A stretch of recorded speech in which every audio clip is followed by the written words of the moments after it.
महोदय, हम लोग चुनाव सुधार पर चर्चा कर रहे हैं। हालांकि हमारे देश की जो चुनाव प्रणाली है वो पूरे दुनिया में सर्वश्रेष्ठ चुनाव प्रणाली है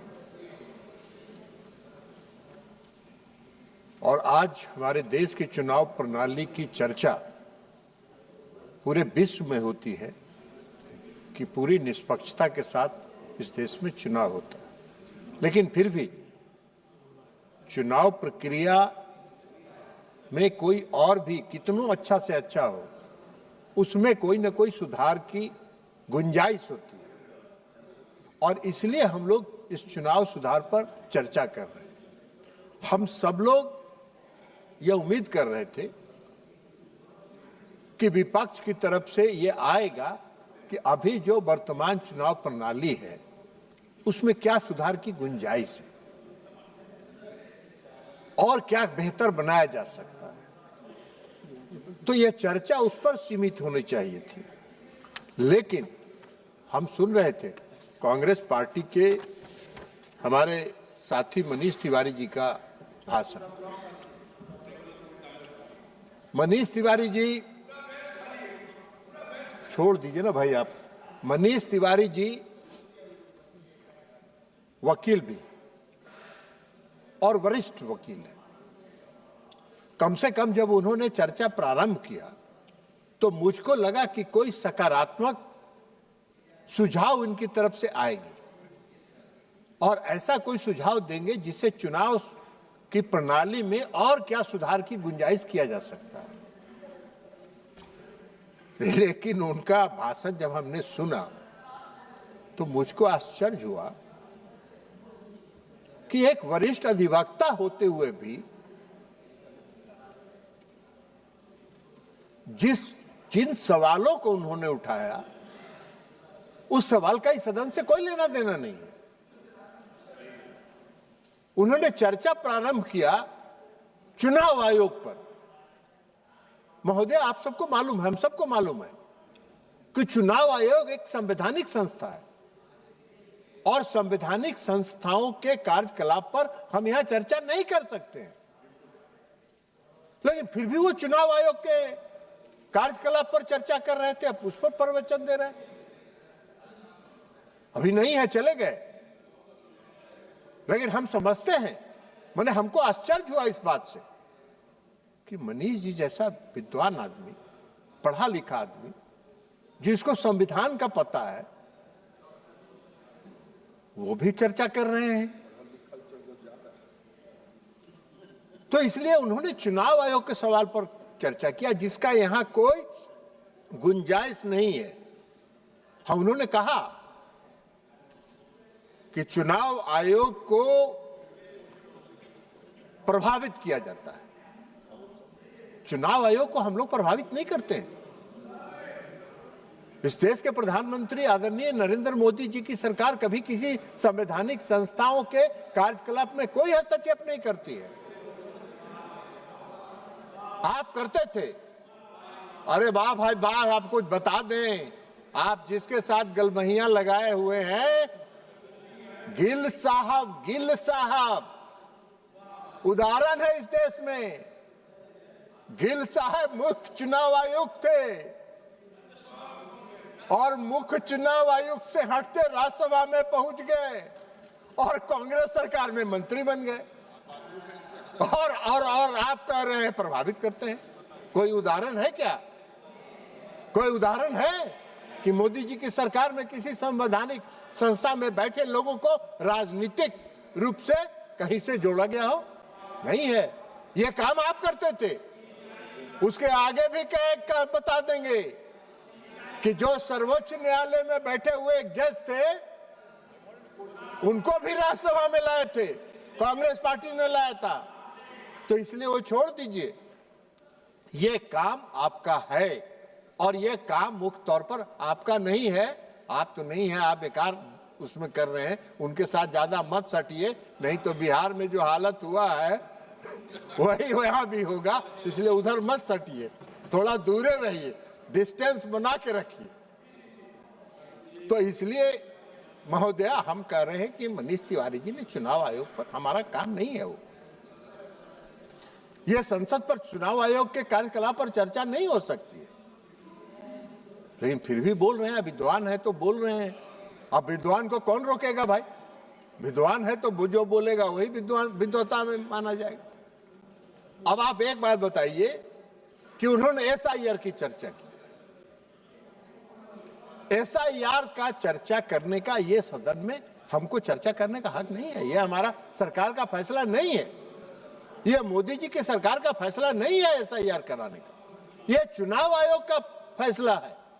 और संविधान ने चुनाव आयोग को यह दायित्व दिया है कि बेहतर से बेहतर व्यवस्था को सुनिश्चित करने के लिए वो अपने कार्यकलाप को चलाए, और इसलिए एसआईआर कराने। लेकिन एक नागरिक की हैसियत से हम चुनाव आयोग ने जो किया है हम उस पर नहीं कर रहे, लेकिन एक मतदाता की हैसियत से अभी हमारे राज्य में, बिहार में भी एसआईआर हुआ है, तो एक नागरिक की हैसियत से हमको जो अनुभव है कि अगर स्पेशल इंटेंसिव रिवीजन अगर चुनाव आयोग कर रहा है किसी भी दृष्टिकोण से, वह गलत नहीं है, वो 100% सही है।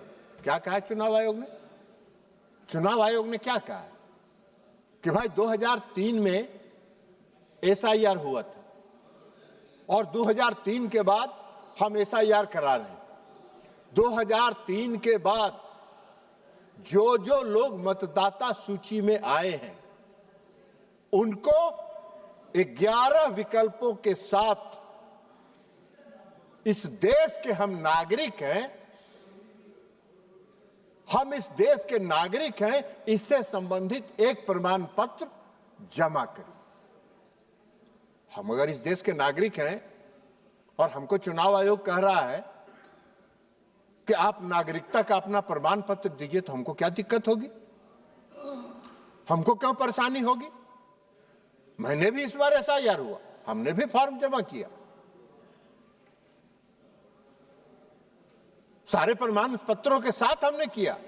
अब इनके लिए दिक्कत है कि जो इस देश का नागरिक नहीं है। महोदय, हम आपको एक बात बता देते हैं, जब एसआईआर की प्रक्रिया शुरू हुई तो बिहार में 2 जिले ऐसे हैं जिन जिलों में 5 लाख लोग से ज्यादा लोगों ने 3 महीने में नागरिकता प्रमाण पत्र के लिए आवेदन किया। वो कौन थे भाई?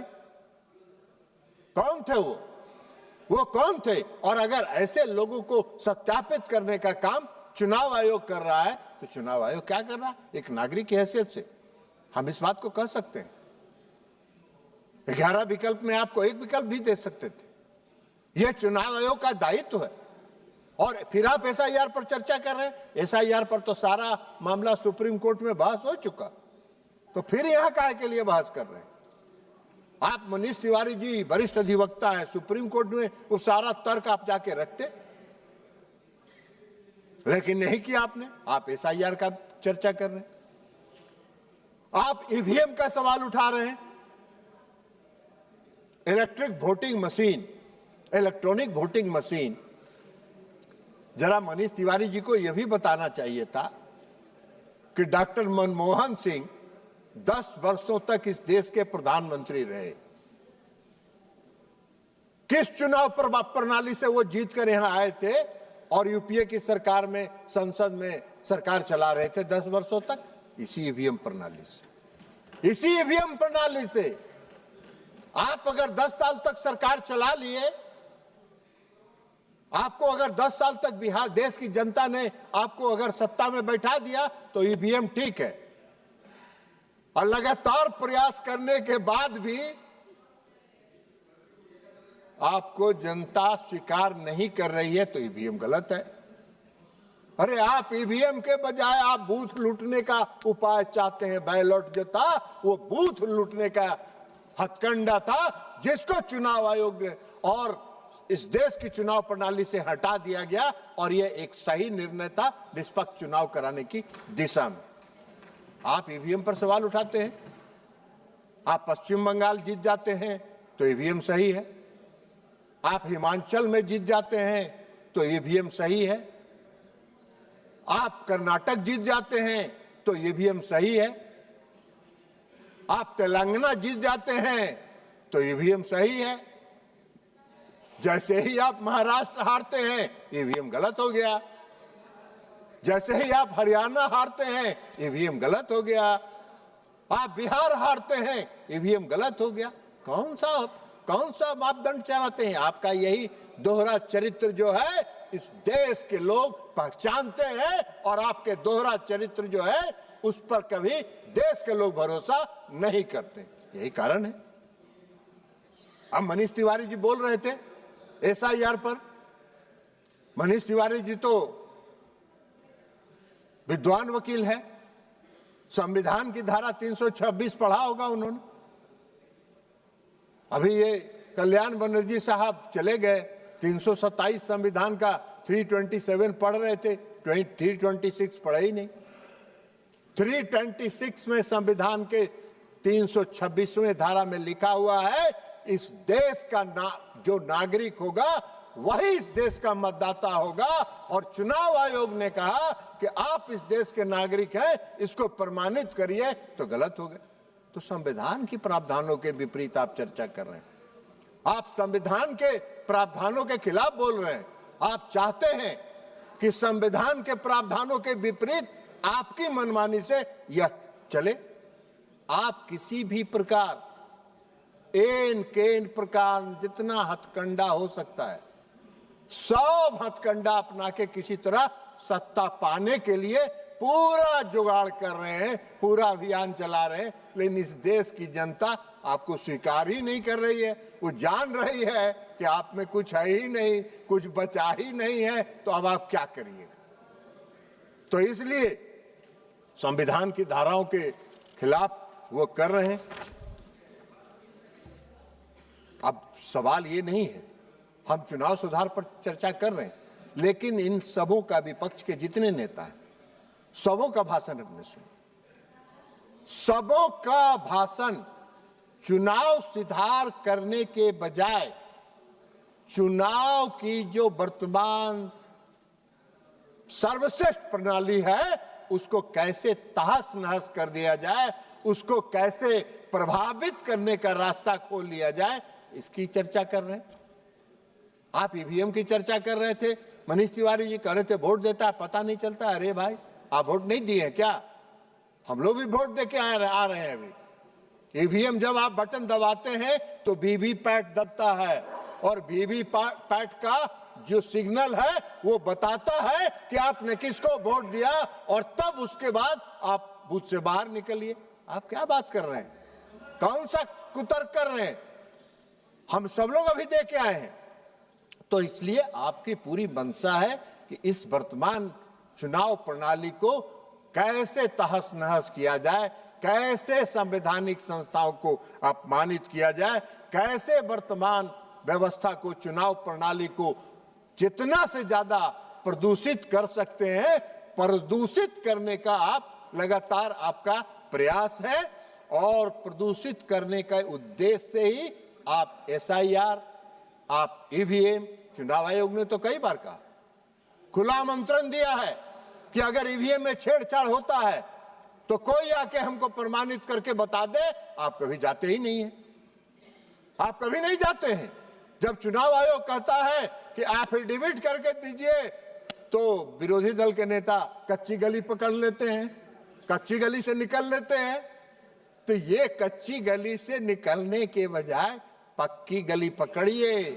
पक्की गली पकड़िएगा तभी जनता का कुछ भरोसा आप पर होगा, और तब आप पर कुछ जनता का भरोसा होगा। वैसे मेरा एक सुझाव है, अभी प्रधानमंत्री जी, आदरणीय प्रधानमंत्री जी ने एक सलाह दिया है, कहा है कि भाई हम मुफ्त टिप्स देने के लिए तैयार हैं।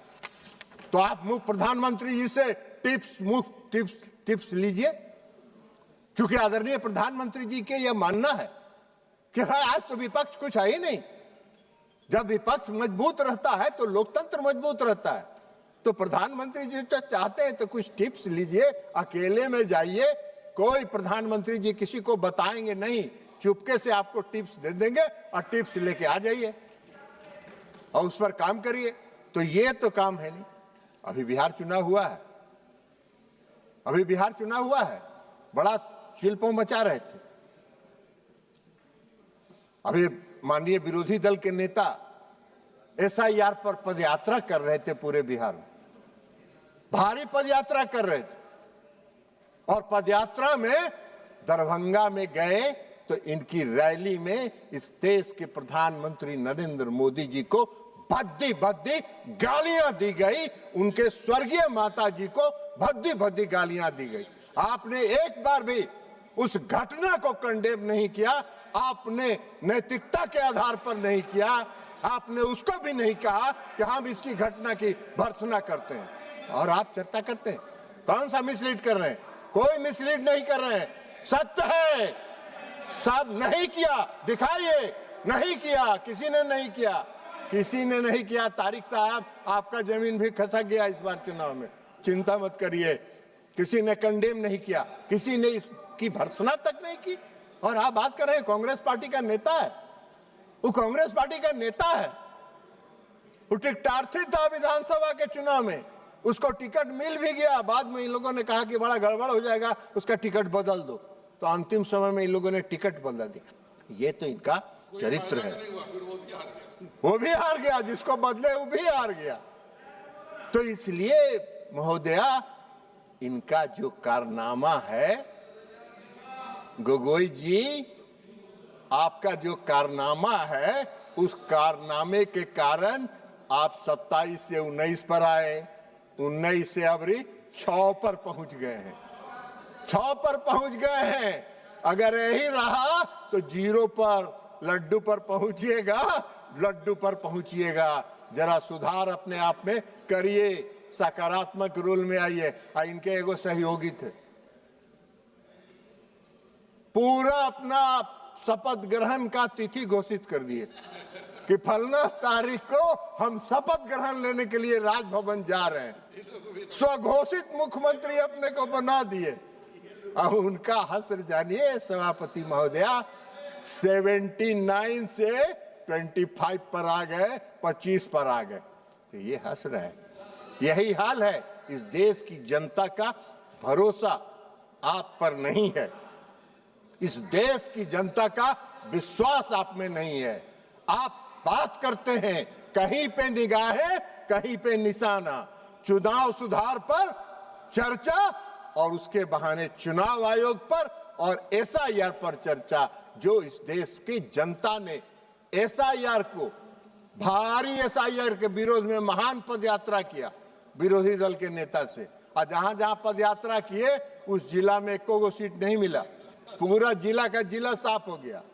तो ये इनका है कारनामा। तो इसलिए महोदया, हम आपसे ये कहना चाहेंगे कि हम ये चाहेंगे कि जो चुनाव की हमारी जो है उसको कंस्ट्रक्टिव वे में आप ले चलें, उसको सकारात्मक दीजिए। और प्रधानमंत्री जी मजबूत लोकतंत्र चाहते हैं, प्रधानमंत्री जी चाहते हैं कि विपक्ष मजबूत रहे, और इसलिए प्रधानमंत्री जी ने विरोधी दल के नेता को ऑफर किया है। पहले को संविधान का किताब लेके घूमते थे सभापति महोदय, संविधान का किताब लेके आते थे, ऐसे ऐसे दिखाते थे इस सदन में, रोज संविधान का किताब ऐसे ऐसे दिखाते थे। आम सभा में जब जाते थे, रैली में संविधान पढ़ते थे, पूरा संविधान दिखा, देखो ये संविधान है, आपने देख लिया ये संविधान है। आजकल वो किताब लेके नहीं आ रहे हैं, कहे कि टोटल बात उस संविधान के विरुद्ध कर रहे हैं, संविधान की धारा का 326 के विरुद्ध बोल रहे हैं, आर्टिकल 326 के खिलाफ बोल रहे हैं, तो संविधान के खिलाफ ही ना बोल रहे हैं, तो संविधान का धज्जी उड़ा रहे हैं। वैसे हमको आश्चर्य नहीं है आपके संविधान की धज्जी उड़ाने में, हम लोग भुक्तभोगी रहे हैं। 1975 में जब इस देश में आपातकाल लाके आपने पूरे संविधान का धज्जी उड़ा के उसको कूड़ेदान में फेंक देने का काम किया, ये वही कांग्रेस पार्टी है। और फिर से संविधान की धज्जी कांग्रेस पार्टी उड़ा रही है, कांग्रेस पार्टी संविधान की धज्जी उड़ा रही है। तो इसलिए चुनाव सुधार के मेरे ख्याल से,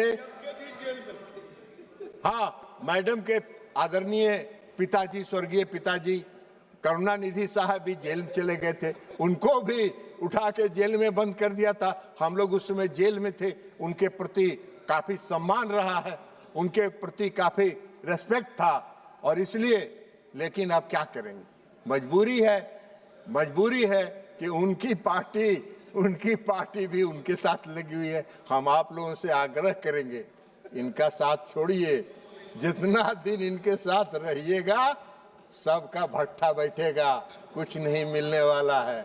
अब ये हंस रहे हैं, मुख्यमंत्री का शपथ लेने वाले पार्टी के नेता माननीय अभय जी हंस रहे हैं, अब 79 से 25 पर आ गए, तब क्या करिएगा अभय जी? जनता का निर्णय स्वीकार करिए, गले लगाइए। हाँ, हम 7 से बढ़ते चले गए, घटने का काम नहीं हुए, चिंता मत करिए। और इसलिए महोदया, मैं मानता हूं कि हमारा जो चुनाव प्रणाली है, हमारी जो चुनाव प्रक्रिया है, वो विश्व में सर्वश्रेष्ठ है, इसमें किसी सुधार की आवश्यकता नहीं है। और जो विपक्ष की तरफ से यह लाया गया है, कहीं पे निगाहें, कहीं पे निशाना, चुनाव सुधार के नाम पर संवैधानिक संस्थाओं पर हमला है, जिसको स्वीकार इस देश की जनता नहीं करेगी। बहुत बहुत धन्यवाद। माननीय सदस्य श्री अनिल देसाई जी।